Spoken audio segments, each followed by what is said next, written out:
Olá, trilheiros e trilheiras, como vocês estão?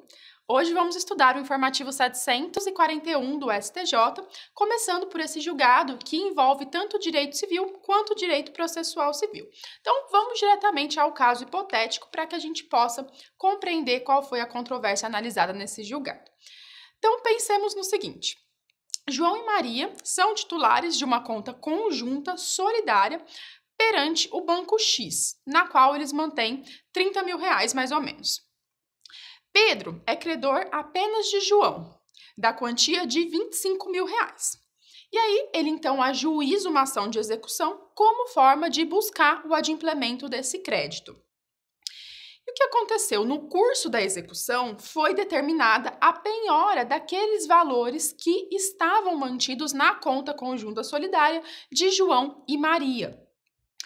Então, pessoal, como nós tínhamos R$ 30.000, porém nós temos dois titulares, ficou-se na dúvida se poderia haver a penhora da integralidade do valor do débito, ou seja, R$ 25.000, considerando que nós temos dois titulares da conta, mas apenas João é devedor em face de Pedro, perante Pedro.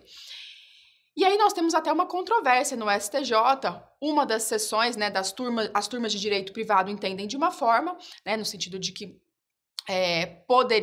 não poderia haver essa penhora integral, enquanto que as turmas de direito público, elas entendem que sim, é possível a penhora integral. Mas vamos ver o que decidiu o STJ nesse caso e quais foram os fundamentos por ele utilizados.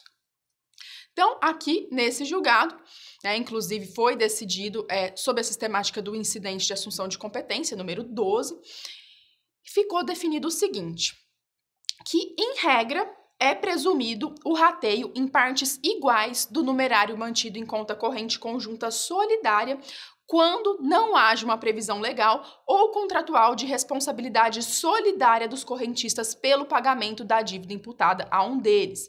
Então, em outras palavras, se não houver nenhuma previsão legal ou previsão contratual em sentido contrário, a presunção é de que numa dada conta conjunta titular, uma conta corrente conjunta solidária, em que nós tenhamos dois titulares, por exemplo, ou podem ser mais, presume-se que a quantia ali nessa conta, ela está dividida em partes iguais entre esses titulares, sem prejuízo de que seja feita prova em sentido contrário.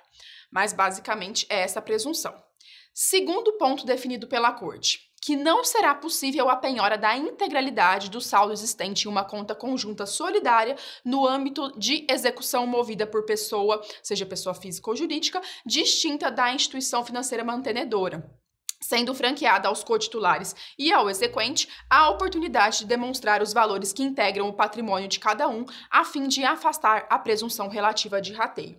Então, voltando lá no nosso caso concreto, segundo o entendimento fixado pelo STJ nesse julgado, não poderia haver a penhora da integralidade de valores na conta conjunta solidária de João e Maria, porque presume-se que daqueles R$ 30.000, 15.000 pertencem a João e 15.000 a Maria.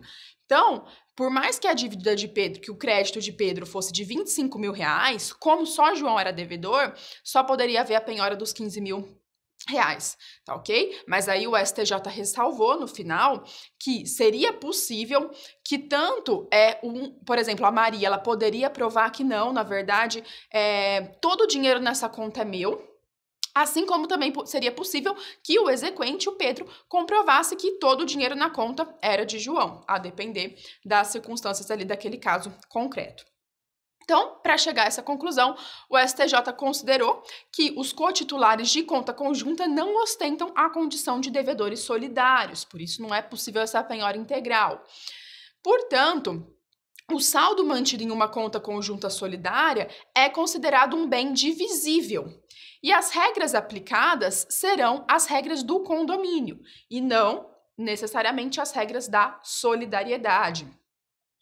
De modo que há uma presunção de repartição do numerário em partes iguais entre os correntistas, salvo elemento probatório a indicar o contrário. Então, foi o que eu disse, Tanto um dos titulares da conta quanto o próprio exequente, eles podem provar que não há essa divisão proporcional dos valores mantidos na conta. E ainda, o STJ utilizou o princípio da responsabilidade patrimonial do devedor, no sentido de que apenas os bens, todos os bens, salvo exceções legais, daquele devedor é que respondem pela dívida. Então, a partir desses fundamentos, concluiu-se que a penhora eletrônica de um saldo existente em conta conjunta solidária não poderá abranger proporção maior que o numerário pertencente ao devedor executado. E assim nós finalizamos esse primeiro julgado, continuamos na sequência.